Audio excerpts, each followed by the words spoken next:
Hello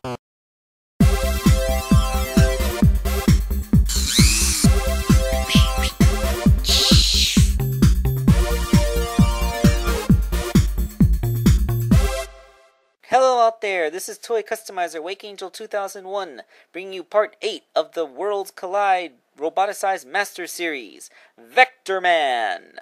Haha, I wish. No, this is Vector the Crocodile roboticized into Vector Man, with a space between the Vector and the Man, because Dr. Wily never was very creative when he named his robot masters. Like any other roboticized master, Vector Man started out as a character which got roboticized. In this case, Vector the Crocodile. I think I said that enough times. The first thing to do was, of course, dismantle the figure, and I started by modifying the head.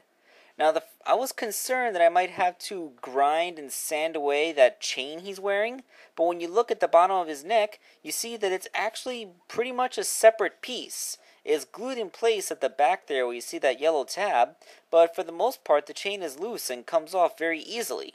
Which is cool, because now I have some nice plastically molded chain in case I ever have a customer that needs a chain. So Vector Man doesn't have the big old headphones around his head, but his eyes are not as bulgy and sticky outy. He has like a very prominent brow, but as a roboticized master, his head is rounder, like a helmet. Plus he has a fin on it. In addition, his lower jaw is much bigger with a significant underbite, and I did leave a little bit of his original headphones in place to become the Robot Master ears. With a paint job, you're seeing how this is looking a lot more like Vector the Crocodile.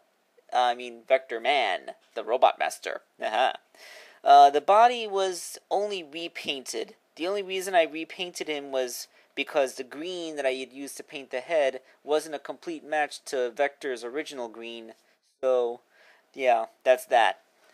Vector Man's legs aren't really any longer, and his boots aren't even any bigger. So, modifications to the legs were very light, with just a little bit of armor sculpted on the front of his boot cuff. With a repaint job, all black. I know in the reference picture I provided at the beginning of the video, you can't get a clear look at his legs, but I looked in the later issues. His feet are just pretty much black with that little yellow nub on the knee. The arms are also a simpler affair. I had to cut off his big glove buckle and sculpt over it to be round, and then I enhanced the size of his forearm.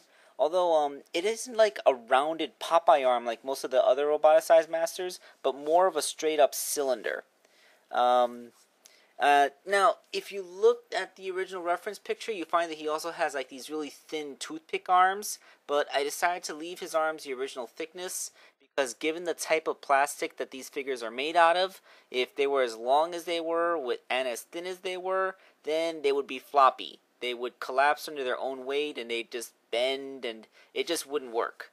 So they needed to be that thickness in order to avoid collapsing. So yeah, there's also shoulder pads. I got these off a Fox Sport robot and modified them so that I could attach them to the arms. It was a pretty simple job. And so let's pull back and see what Vector Man looks like in all of his glory. There you go, Vector Man. I'm gonna stop.